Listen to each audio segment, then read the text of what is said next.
Bien, alors, autre exemple. On va laisser la musique, voilà. Autre exemple de ce que peut être la transmission. On l'a évoqué un tout petit peu avec Claude Gruffat tout à l'heure, c'est la transmission de ces valeurs jusqu'au consommateur. C'est le cas sur lequel on va s'attarder quelques minutes, un cas assez récent, puisque pour ceux qui suivent les spots télévisés à la télévision, ils ont vu qu'Optique 2000 avait radicalement changé de communication ces derniers mois. Et c'est précisément sur ce cas-là, parce qu'il véhicule derrière l'ambition de transmettre des valeurs à ses clients que l'on va passer quelques instants. Pour ce faire, j'appelle Didier Papaz, le président d'Optique 2000, et Eric Bousquet, fondateur de l'agence Business. Didier Papaz, Eric Bousquet, installez-vous ici. Prenez un micro chacun. Voilà, bienvenue à tous les deux. Alors, Didier, donc, vous êtes le président d'Optique 2000, exploitant de magasins bien évidemment, et vous avez fait un demi-tour, un 180 degrés, je ne sais pas comment l'appeler, en termes de communication, il y a quelques mois. Pourquoi ? Bien, c'est vrai que nous avons sensiblement modifié notre communication récemment. Comme cela est bien dit. Je crois que si ceux qui nous connaissent savent que dans le passé, dans les années 2000, on s'est interrogé pour asseoir la marque, pour construire la marque. Et dans les coopératives, on a toujours un problème, c'est comment faire grandir une marque dans la mesure où on n'a pas forcément une icône parmi nous pour pouvoir la faire grandir, puisque le coopérateur est un commerçant qui reste quelqu'un d'humble, donc se met rarement en avant. Donc c'était pas dans notre stratégie, donc on a choisi une icône. Donc on a cherché le besoin d'incarner la marque, on va le dire comme ça. On a choisi, voilà, on a cherché. Alors c'est vrai qu'on a vu un certain nombre de stars, et puis on a eu cette chance quand même extraordinaire de pouvoir passer un accord avec Johnny Hallyday. Et Johnny Hallyday, en 2002, a commencé à incarner la marque et est resté auprès de nous jusqu'il y a 2 ans. Voilà. Donc ça a été pour notre marque une aventure extraordinaire. Je dis vraiment que ça nous a construit parce que on a eu une évolution de notre taux de notoriété entre 2002 et aujourd'hui qui a été assez extraordinaire. Mais il y a un temps pour tout. Alors avant de voir le temps d'après, on regarde le temps d'avant. Je crois que vous êtes venu avec le spot Johnny, histoire de se rappeler de ce que c'était avant de voir ce que c'est devenu. On regarde. Le voilà qui arrive.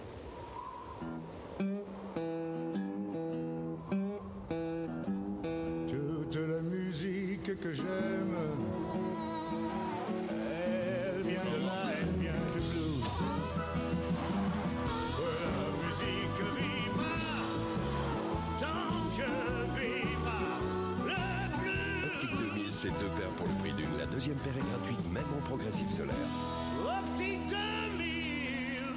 Alors évidemment, tout le monde se rappelle de ce cri de fin, qui est quand même à la base de ce gain de notoriété. Vous l'avez quantifié, j'imagine ? Oui, parce qu'en fait, en notoriété, on est passé devant notre grand concurrent. Je ne citerai pas, ça commence par A et il y a un A après. Aucune idée. Mais on n'a aucune idée de qui il s'agit. Et c'est vrai qu'on l'a dépassé à la fois en notoriété assistée et spontanée. Et ça s'est fait, je dirais, en 2 temps, puisque de 2000 à 2004, on avait utilisé l'image de Johnny, mais sans le son. Et en 2004, on a eu le fameux spot Optique 2000 qui a été chanté par Johnny. C'était pas forcément quelque chose qui avait été anticipé, mais c'est lui qui nous a dit votre spot, votre jingle est ringard, je vais vous en faire un autre. Et au moment où on enregistrait notre bande son, il nous a lâché le Optique 2000 qu'on a pu garder ensuite pendant pas mal d'années. Et là, véritablement, le bond de notoriété a eu lieu avec le son. Mais c'est normal pour un chanteur, vaut mieux avoir le son que l'image. Donc ça, c'était pour faire court le temps d'avant. Voilà. Un jour, vous vous êtes dit, ce temps est révolu, il faut imaginer le temps d'après. Si on revient sur la genèse de ce moment-là, pourquoi vous vous êtes dit ça, comment vous avez dit ça ? Quels sont les éléments déclencheurs en fait ? On a simplement regardé la société. Et la société, entre 2000 et 2010, elle a évolué, la société, elle a changé. Les attentes des consommateurs, les attentes des gens sont complètement différentes de ce que c'était. Vous vous souvenez, on se souvient tous des années bling-bling, des années Sarko. Je crois qu'aujourd'hui, on est véritablement passé à autre chose. Il y avait les années fric, les années stars. Et c'est vrai que dans les années 2000, Alors, je vais revenir sur le côté coopératif. Dans les années 2000, une marque, dire que c'était une marque de coopérateur, c'était vraiment ringard. Et on n'osait pas le dire.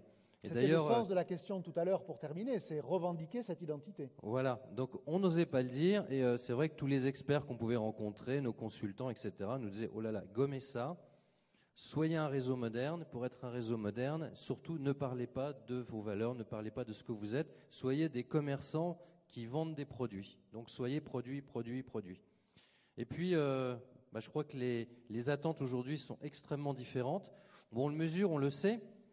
Et puis en plus, j'ai eu la chance quand même depuis maintenant 7 ans de participer à des séminaires de la FCA. Et puis à force d'entendre tout ce tas de consultants qui vient régulièrement nous dire des choses, à force de nous dire qu'on était des gens formidables, je me suis dit, au début, j'écoutais distraitement, et puis je me suis dit, c'est peut-être vrai finalement, on est peut-être des gens formidables. Et je crois que on a eu envie à un moment, c'était il y a 4 ans environ, on a eu envie il y a 4 ans d'être différents, de parler différemment aux consommateurs et d'exprimer ce que nous sommes en réalité, c'est-à-dire que nous ne sommes pas derrière les paillettes, nous sommes des professionnels qui au quotidien travaillons, on essaie de faire au mieux notre métier et on a des valeurs, des vraies valeurs humaines, parce que en tant que commerçants indépendants, vous le savez tous, on est tous impliqués dans nos villes. On est tous impliqués dans nos régions, alors on est impliqués dans des associations, on est impliqués dans des fois des milieux politiques, dans des conseils municipaux, dans des clubs services, on s'implique dans la cité. Nous sommes véritablement, nous commerçants, coopérateurs, nous sommes véritablement ce qu'on peut appeler des citoyens. Et c'est ça que l'on souhaitait véhiculer, et c'est pour ça qu'on a décidé de changer de stratégie. Et donc le conseil d'administration a réfléchi à une façon de le mettre en place. Et on s'est dit, on va prendre un certain nombre de valeurs, et ces valeurs, on les a appelées SMIP. Alors c'est vrai que SMIP, c'est pas très beau comme nom. SMIP, c'est CSM-IPP, c'est-à-dire C comme citoyenneté, S comme solidarité, on en parlait tout à l'heure, M comme mode, puisque nous sommes quand même sur un produit mode, I comme innovation, P comme proximité, et le dernier P, c'est professionnalisme. Et donc, on s'est dit, SMIP, c'est ce qui va résumer toute notre stratégie pour les 8 ans qui viennent. C'est-à-dire que là, on se projette jusqu'en 2020. Et donc, chez nous, on ne fera pas d'opérations qui ne rentreront pas dans le cadre de ces valeurs qui sont déclinées. Et maintenant, c'est un axe fort. Donc, ce que vous pouvez voir, les traductions, vous pouvez en voir notamment aujourd'hui en communication, c'est une façon aussi de le dire. Alors, on a eu la difficulté, je crois que c'est la difficulté qu'on a tous, je crois que les mousquetaires c'est la même chose, c'est comment le dire. On peut le dire nous-mêmes en disant « ouais, on est vraiment des gens formidables ». Mais ça, je ne suis pas sûr que tout le monde nous croit. Après, on peut se dire, on va prendre des gens qui seront des grands témoins, qui sont des personnes qui dans ce qu'ils ont fait dans leur vie, dans leur parcours, ont fait des choses formidables, qui ont été reconnues par tous et qui vont dire « ah oui, chez Optique 2000, ce sont des gens formidables ». Et c'est ça notre stratégie, et vous en avez vu la traduction avec nos dernières campagnes de communication. Alors on va voir avec Eric, précisément Eric Bousquet, comment ça se concrétise, et on reviendra avec vous Didier après sur ce qui est de la part de la conviction ou d'une certaine forme d'opportunisme sociétal, parce que vous l'avez placé quand même là-dedans en disant les temps changeaient, on devait changer aussi. Comment ça s'est matérialisé d'un point de vue publicitaire, ce changement de direction, et ce brief en gros qu'il a dû vous donner, c'est on veut parler de nos valeurs à nos clients. Oui, moi ça fait 30 ans. Le micro. Allez-y. Allô ? Voilà. Oui, ça fait 30 ans que je travaille pour Optique 2000, donc je suis issu du commerce, que j'ai moi-même des magasins, et tous les 6 mois, je présente mes campagnes à 500 ou 600 coopérateurs, et on discute, et on compare nos points de vue, et on le fait ensemble. Donc il y a eu la période de Pair pour le prix d'une, où on a révolutionné le monde de l'optique, on a construit le groupement, et la deuxième période jaunie, puis c'est vrai qu'aujourd'hui, on dit qu'il faut qu'on change, qu'on essaie d'approcher le consommateur différemment, qu'on soit d'abord en avance, parce qu'on a toujours été devant. On nous imite aujourd'hui en prenant des stars dans l'optique, mais on a été les premiers. Donc on a discuté de cette idée de dire au fond l'opticien citoyen, Mode in France, etc. Et moi je voulais trouver une manière de le dire toute simple, qui est un nouveau slogan pour Optique 2000, qui est une nouvelle vision de la vie, c'est-à-dire de garder cette vertu que j'ai notée tout à l'heure, qui est la vertu d'optimisme. C'est-à-dire que quelque part, quand on se retrouve tous les 6 mois à 5 ou 600, on envisage l'avenir en positif, en disant demain, on va retourner chacun dans nos provinces, dans nos magasins, on va se bagarrer. Et il n'est pas question d'être pessimiste. On n'a pas le droit d'être pessimiste. Il faut se battre avec les moyens qu'on a, même si c'est difficile. Et nous, en tant qu'opticiens, on a une nouvelle manière d'approcher le client, d'autant plus que, comme vous le savez, une partie qui est remboursée. Il faut donc aujourd'hui, en matière d'image, éviter de continuer dans ce qu'on pourrait appeler le bling-bling ou le showbiz. C'est un peu passé, d'autant plus qu'on a vu que le poids des ans, quand même, ça marque, puisque notre ami Johnny, même si la voix reste, le maquillage a tendance un peu à se craqueler dans le temps, donc il faut quand même évoluer. Et même si Laetitia est là, bon, c'est vrai qu'à un moment donné dans la vie, il y a un passage, on passe de beau vieux à vieux, quoi. Il y a une espèce de cassure. Et ça, Je vais le noter, ça pourra servir, ça. Non, mais on a le retour, nous, dans les magasins, puisque les gens, ils poussent la porte en disant « Si vous continuez à faire la pub avec Johnny, je ne viens plus chez vous. » Donc ça vaut tous les tests, si vous voulez, c'est radical. Donc on s'interroge, on dit comment on va évoluer. Donc, nouvelle vision de la vie, et tout simplement, moi, mon boulot, c'est de traduire ça. Donc, nouvelle vision de la vie, ça veut dire qu'avec des lunettes, on va voir le monde différemment. Et au départ, moi, c'était un vieux copain depuis des années, on a travaillé ensemble. Je suis très sensible au travail qu'a fait Yann sur Yann, c'est la Yann Terre. Bertrand, hein. La Terre vue d'en haut. Je fais de l'hélico tout le temps, donc c'est vrai que quand on est en hélico, on voit la Terre différemment. Même un endroit moche à terre peut devenir beau vu du ciel. C'est comme ça, et c'est ce qu'il a découvert au fil du temps. Et moi, ça m'a intéressé au départ de prendre un témoin dans la réalité, c'est-à-dire que c'est une nouvelle vision de la vie, on voit la Terre différemment, et c'est pas l'écolo borné et dit Nicolas, enfin comme peut-être un peu Nicolas Hulot.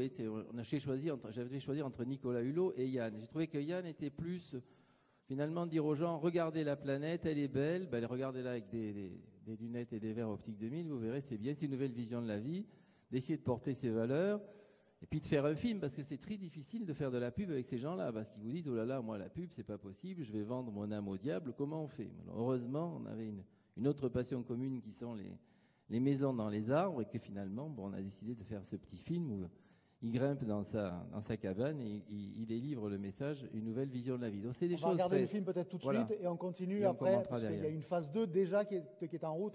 Premier film, Yann Arthus Bertrand. Optique 2000 soutient financièrement la fondation Good Planet. Si je filme la Terre vue du ciel, c'est pour vous montrer qu'on peut tous avoir une vision responsable pour aider à préserver la vie sur Terre et donc contribuer à notre bien-être. C'est ça la nouvelle vision de la vie, ailleurs comme ici. Et ici, avec la collection Mode in France, à partir de 99 €, Optique 2000, leader français de l'optique, préserve les emplois en France. Une nouvelle vision de la vie.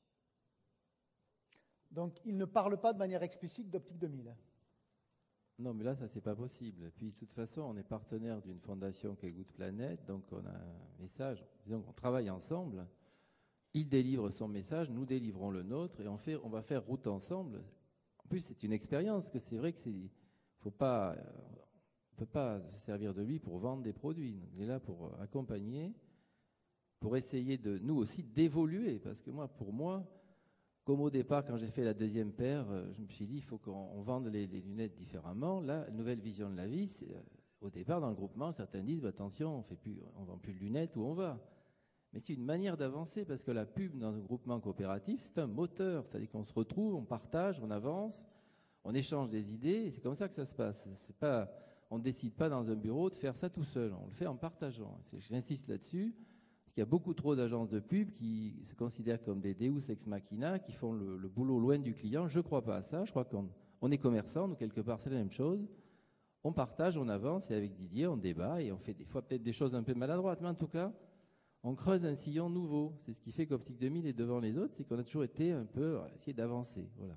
Question un peu provoque, est-ce que la pub qui ne cherche pas forcément à vendre, c'est ce que vous venez de dire 2 fois, c'est pas le début de l'embourgeoisement? Pas du tout. Je pense que il y a des domaines où il y a un moment donné, on le voit dans certains types de distribution, rabâcher qu'on a des prix bas, ça ne marche pas. Ça fonctionne pas. Donc au bout d'un moment, vous pouvez rabâcher le même message, mais il n'est pas perçu. Moi, je crois pas beaucoup persuadé que celui qui le dit le plus a des difficultés commerciales, mais bon. Oui, mais c'est vrai que quelque part, si vous voulez, mais il le fait différemment parce que lui, il prend une position. C'est pas la même chose. Non, nous, on essaie de prendre une position différente.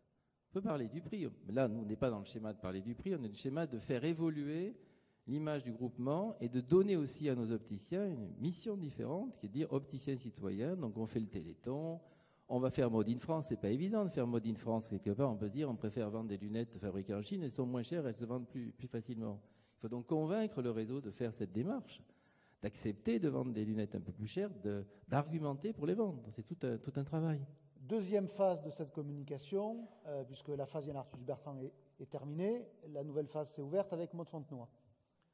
On va continuer avec Yann. Disons Oui, qu'on mais va avoir dans le une temps présent, série de témoins. On ne va pas s'enfermer comme on l'a fait peut-être un peu à tort avec Johnny. C'est qu'au bout d'un moment, lui-même me disait, quand j'arrive dans un meeting, tout le monde crie Optique 2000. Donc ça a commencé à le gonfler.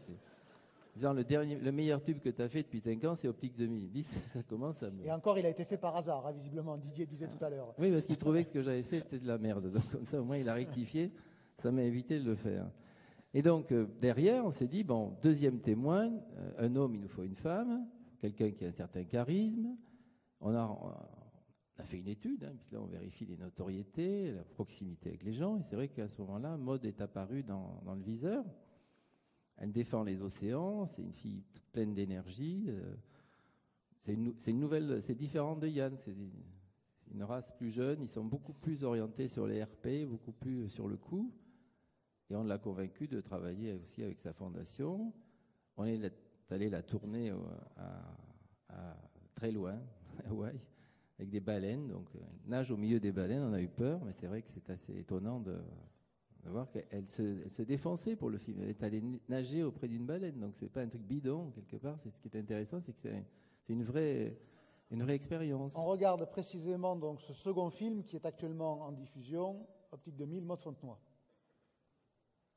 Optique 2000 soutient financièrement la Fondation Maud Fontenoy. Ma vision de la vie, c'est de parcourir le monde pour préserver l'environnement. Mon objectif, éduquer les générations futures à préserver les océans.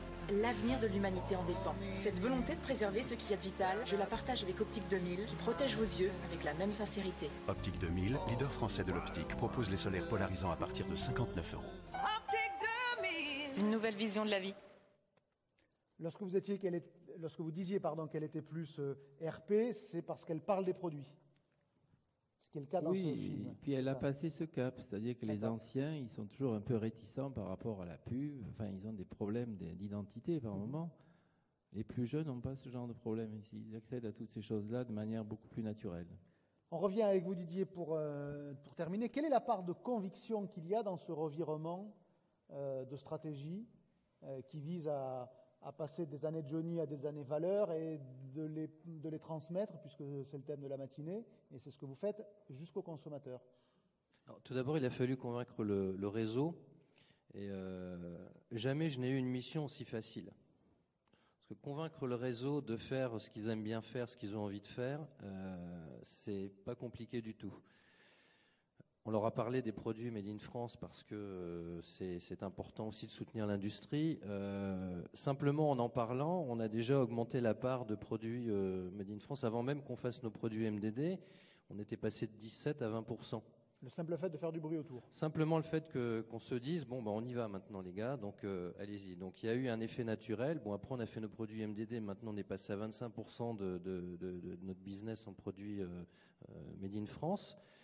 Mais ça s'est fait assez facilement, et je dois dire qu'aujourd'hui, autant quand on fait des promotions pures et dures, c'est parfois un peu difficile de convaincre tout le monde, parce que c'est vrai que qui dit promotion dit effort sur les marges, dit ah mais oui mais je vais un peu moins gagner, donc il faut toujours convaincre. Je dirais que sur ce type de communication avec ces valeurs, il n'y a pas besoin de convaincre, ils sont tous convaincus qu'on va dans le bon sens, et ils sont tous fiers de le porter. Alors après, il faut aussi leur permettre de s'exprimer sur le terrain. Et quand on devient partenaire de l'AFM Téléthon, par exemple, c'est aussi pour leur permettre, c'est une formidable manifestation qui est présente je crois que c'est dans 8000 villes en France. On leur donne l'occasion de pouvoir aussi s'exprimer avec les gens du Téléthon localement et de pouvoir faire des choses à proximité de leur magasin ou dans leur ville en tout cas. Donc on leur donne aussi les moyens et les outils nécessaires à traduire les valeurs au niveau du local. Parce que c'est bien de le dire au niveau national, mais aussi il faut pouvoir aussi avoir ces fameux outils et leur faciliter le travail, parce que c'est pas forcément évident. Il y en a qui sont plus ou moins timides, qui y vont pas. Donc voilà, on leur donne une sorte de boîte à outils. Et donc la part des convictions, je reviens sur ma question d'origine, entre l'opportunisme sociétal que vous aviez détecté parce que c'était la fin d'une époque, changement, et le fait qu'elles vous habitent, qu'elles sont en vous, toutes ces valeurs, est-ce que c'est vraiment que de la conviction ? C'est 80% de conviction, parce que il se trouve que nos convictions aujourd'hui matchent avec les attentes qu'on pressent des consommateurs. C'est aussi une grande chance et une grande opportunité. Et je pense qu'on est les mieux armés, d'ailleurs, de nos coopératives, pour réussir ça. Je ne vois pas aujourd'hui une grande enseigne, un grand réseau pouvoir traduire des valeurs, parce que c'est très compliqué. Les valeurs, c'est en permanence, dans les boutiques, qu'il faut que l'ensemble des collaborateurs et l'ensemble des associés traduisent ces valeurs auprès des consommateurs. C'est un travail compliqué. C'est un travail encore plus compliqué pour nous, puisque nos clients changent de lunettes en moyenne tous les 3 ans. Donc ils viennent pas souvent nous visiter. C'est beaucoup plus facile. Enfin, je dirais qu'on peut militer plus facilement quand on fait du bio. J'entendais tout à l'heure Biocoop, qui est un concept super. Quand on voit les gens assez régulièrement, on peut transmettre des messages et ça finit par s'imprimer. Nous, on les voit pas souvent. Donc il faut vraiment insister sur ces messages et insister pour transmettre ce que nous sommes. Vous avez démarré tout à l'heure en disant qu'il y a une vingtaine d'années, je crois, le simple fait d'évoquer le fait que vous étiez coopérative, c'était ringard. Et que loin de vous l'idée à ce moment-là d'en faire un argument d'identité, un argument commercial. Là, pour autant, vous n'êtes pas allé jusque-là encore. Vous ne revendiquez pas votre originalité coopérative dans votre nouvelle communication. On le revendique pas encore véritablement dans la communication, mais on est en train de le revendiquer fortement dans tout réseau, parce qu'il participe. On a 20% du réseau qui aura participé à la pub, qui aura enregistré, qui aura vraiment fait un boulot avec le client, trouvé des idées, trouvé des détails. C'est toujours des petits mots ou des petites choses qui font que la pub fonctionne bien, si vous voulez. Oui, moi je sais, dans le temps, j'avais fait la mère Denis, la vieille, tout d'un coup, elle dit « Ah, c'est ben vrai, ça !» Tu vois, elle était en train de laver son truc dans son lavoir, et c'est un mot, c'est toujours comme ça, la pub, c'est des mots, des petites choses qui font que la marque est proche des gens. Donc là, on le fait en local. Donc parler démarche. de ce statut, de cette spécificité coopérative, passe par le fait de donner la parole à ceux qui en sont les membres. Je pense. C'est ce qu'on a réussi. Alors moi, je me l'interdis, bien sûr, et l'ensemble des membres du conseil d'administration ne seront pas présents sur les ondes. Mais c'est vrai que c'est vraiment aujourd'hui dans le réseau ce dont on nous parle le plus. Les associés sont fiers de pouvoir participer, mais c'est un gros boulot parce que ce sont donc des vrais opticiens, mais il faut trouver aussi les vrais clients qui vont témoigner. Donc c'est quand même assez compliqué d'aller téléphoner, appeler des clients et puis de les interviewer et ensuite de repasser des éléments. Mais on a bien réussi et Eric a vraiment formidablement bien géré ça parce qu'on est passé de 20 spots à 200 spots. J'y croyais à peine, hein. Et ça marche. Et c'est authentique, avec leurs mots, avec leur maladresse, avec les accents. On sait que comme ça, Optique 2000, on a des gens du Midi, on a des gens du Nord, on a des Alsaciens, voilà, on a tous les accents de France et ça aussi c'est formidable parce que ça apporte aussi une image de proximité. Bien, merci à tous les deux. Moi je retiens 2 idées particulières. La première, c'est cette notion d'avoir changé de terrain de communication pour aller transmettre des valeurs qui vous sentez plus en phase avec ce que le client était prêt à entendre. Mais la deuxième idée qui était dans la fin de notre conversation, c'est que l'étape d'après, c'est pourquoi pas, de communiquer sur ce qui fait votre spécificité, d'aller transmettre ces valeurs de commerçant coopératif, sous-entendu pas tout à fait comme les autres. Voilà ce que j'ai retenu. C'est peut-être un peu réducteur, mais voilà en quelques phrases. Merci à tous les deux. Merci Didier. Merci Eric.